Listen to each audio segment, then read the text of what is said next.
Wardley mapping is provided courtesy of Simon Wardley. It's a method that's Creative Commons share alike, or attribution share alike, I should say. And so everything we do here today is under that same license. And what today is we're going to get more practice with mapping together. We're going to experiment with what it's like to map as a group online, especially. So lots of things, we're going to learn lots of interesting lessons today. This is not the first time we've done this kind of exercise, but it is the first time we've done this kind of exercise at this scale. So we have 27 people on the call. We'll see how this goes. The other thing this is a light exploration of the problem space. The problem space being the future of consulting. Specifically, given the fact that Simon Wardley has described Wardley mapping as a way to rid organizations of parasitic consultants. I imagine a lot of us on this call are consultants. And so what does that mean for us? What does it mean to describe it as we have in previous calls? What does it mean to be an anti-consulting consultant, right? What does it mean to provide value to our customers?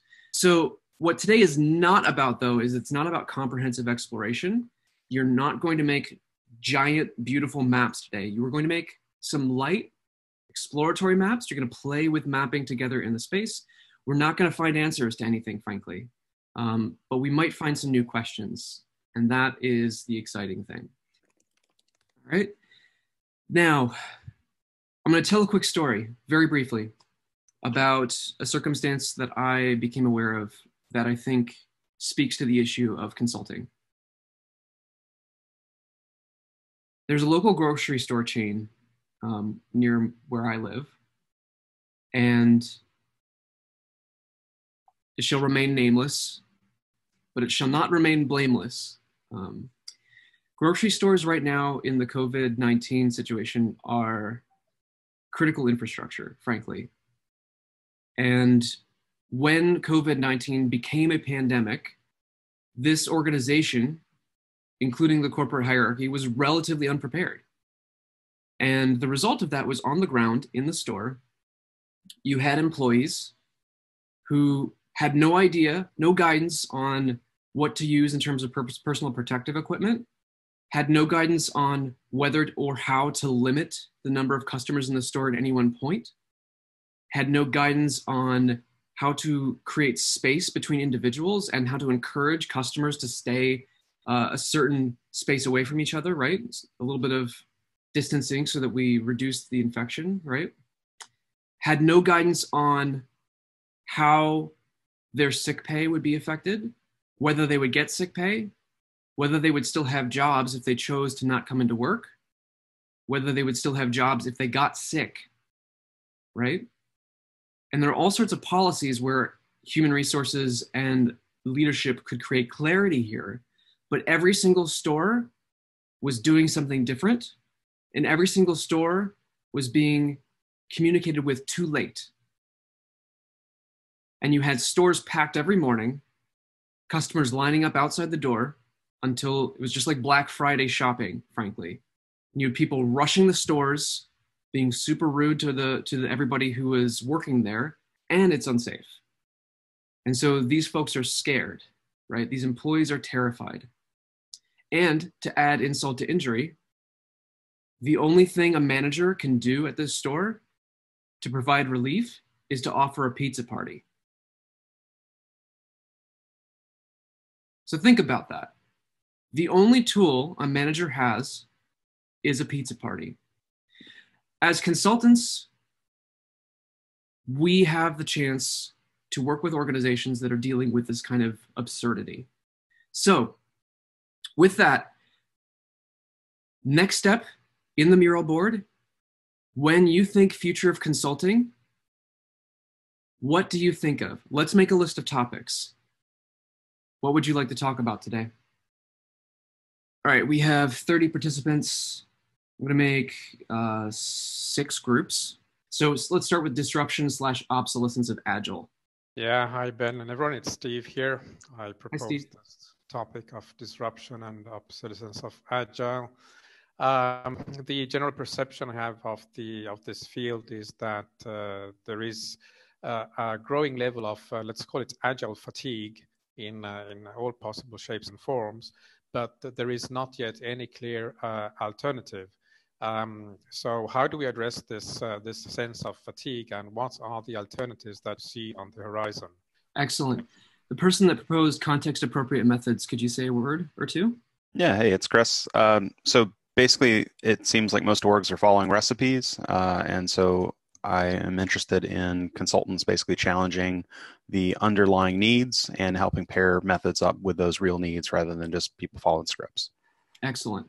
Could the person who proposed dealing with uncertainty and complexity say a few words?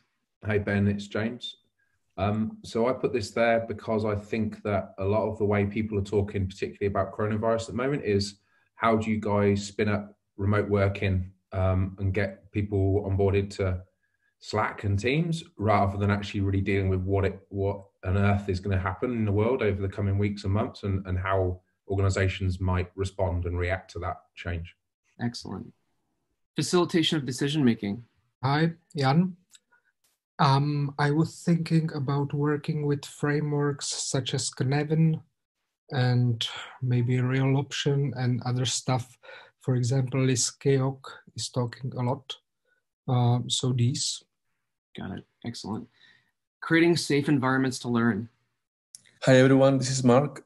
My topic is about people just following the agile that has been prescripted, realizing that this is not working, but not knowing exactly how to challenge the system and how to find better ways of working. So how to learn and feeling safe from the management perspective. Thanks. Excellent. And predicting what comes next. Ben, that was me again. Sorry. So this one for me was kind of related to the first topic. This is about helping organizations start to think about and maybe war game what some of the scenarios that might be facing them over the coming months might be, and being more prepared for some of those things. And I think as the virus spreads across kind of the world, I think you already start to see some clues and leading indicators for countries where they haven't quite been hit yet, right? So. Okay, thank you all for sharing the topics. And what I'm going to do now, this is the hard part because there's going to be a little bit of dead space, is I'm going to start forming these breakout groups, and I'm going to start dumping you into these groups. As you get started in the groups, this is what I'm going to recommend. So at the top of the mural board, there's a process that I suggest for using these groups. Research the topic that you want to talk about. Identify who benefits or consumes value from the systems, who is the user you're going to explore. Make a list of the parts. I'm going to suggest sticking to 2 to 5 parts. This is your Wardley mapping process. And if you've been to a 101 session, this is going to look a little familiar. Make a list of the parts. Categorize those parts by evolution using the cheat sheets. And then on a physical piece of paper, draw it as a map and kind of hold it up to the camera and talk about it a little bit. And then elect a person who can present. This is going to feel really fast. And if there are any questions, if there's confusion, always feel welcome to speak up or find me in chat and ping me. This is going to feel a little rushed, but now what's going to happen is I'm going to start opening these groups, and that's the process I suggest for mapping. So we'll start mapping together. And in the meantime, I'm going to start getting the groups put together here. So thank you for your patience as I start to do that. Thank you, everyone, for embarking on this experiment with me. Let's start with group 1 with Steve. Could you present what your group learned and talked about? Just give us a quick summary of the conversation. Yeah, we have a map there, and it's the topic was about the disruption and obsolescence of Agile. And I think we highlighted like a duality of perspective, whether this map should pertain to us as coaches, consultants, and trainers, and we want to act in a defensive way in terms of well, how can we remain relevant if we are being made obsolete? And the other one is well, if this is the evolution of the market, how does how do the actors of the market perceive this, and is this an opportunity for others that might come into picture and be the disruptors of the market. So in this map, which is really just sketched, we identified the things that for sure are like stable and expected, like the Scrum Master certification. It's a commodity. Everyone has it. It's everywhere. Trainers, coaches, and consultants. They are almost in any company that wants to adopt Agile. At the same time, we have things which we think are relevant, like systems thinking, which are far away from the awareness of any actor, whether it's internal or external to the company, and it's so little used that it must be considered as at the very early inception phase, so down there to the left. We have other elements which we didn't quite discuss about, but there are parts of this Agile space which are certainly recurring and provide ways to reason about it, like the working practices, the organizational structures, the theory and practice of training. We weren't able in the short period of time to converge on any major conclusion or whether this map is significant or not, but it's like the thought in process that we're having right now. Thank you. Excellent. Andrew, would you be able to talk about group 2? Yeah, sure. After some noodling around about who it was we were going to draw the map for, we picked the manager of the situation that you gave us with the supermarket. And buried away down in column 1 is his need to understand the situation. He hasn't got a clue, bless him, because what he needs to do is to decide what to do next. We also identified a whole bunch of other players, but generalized them out into, for example, government and customer and the employees.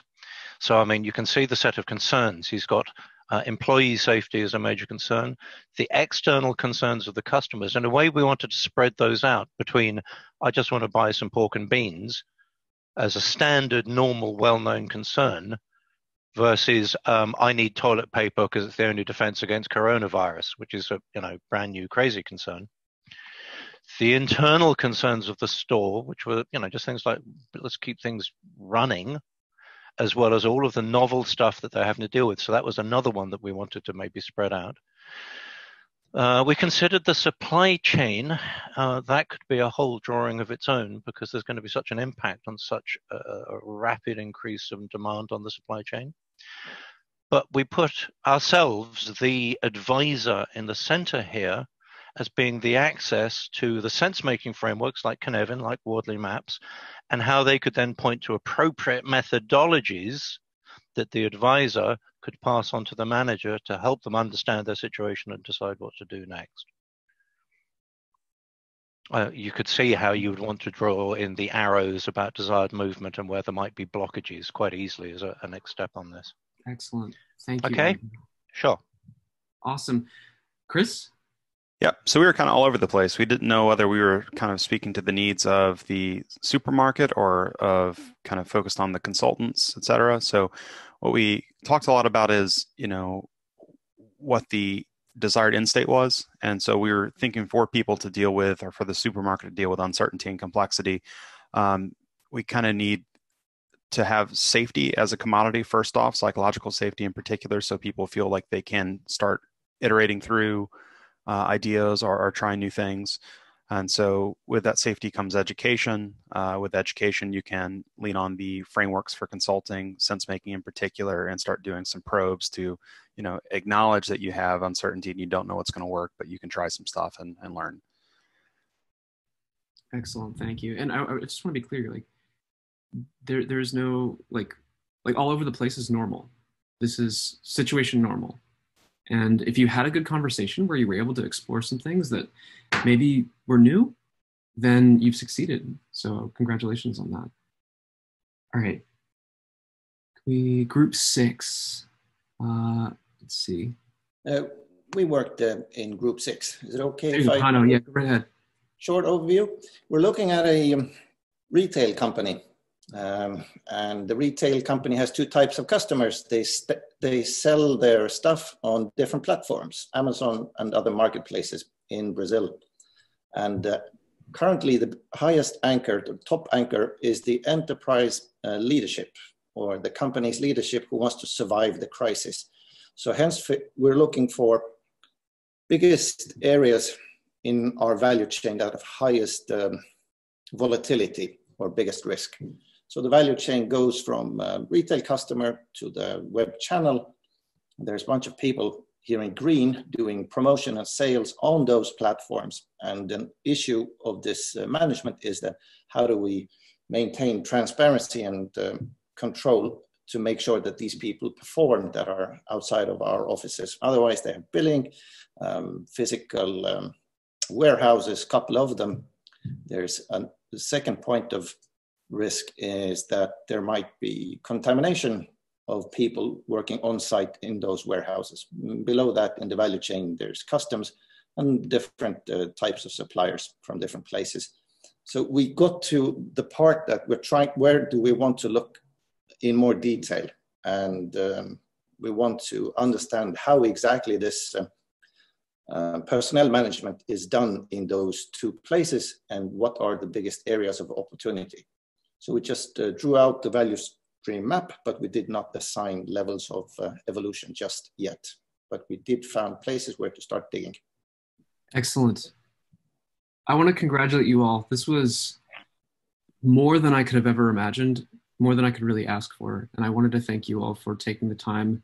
I know it felt like you didn't have enough time to explore this effectively. Next time around, I might do a 2-hour event so that we have more space and more time. Thank you for being here. I'm going to stick around for a while. I'm going to say hello and kind of we can have a group discussion about what that felt like, how it worked, what didn't work, what questions you have to answer now if you were interested in exploring this space. What didn't you find out that you were hoping to find from this discussion? That's kind of how we're going to shift our attention now.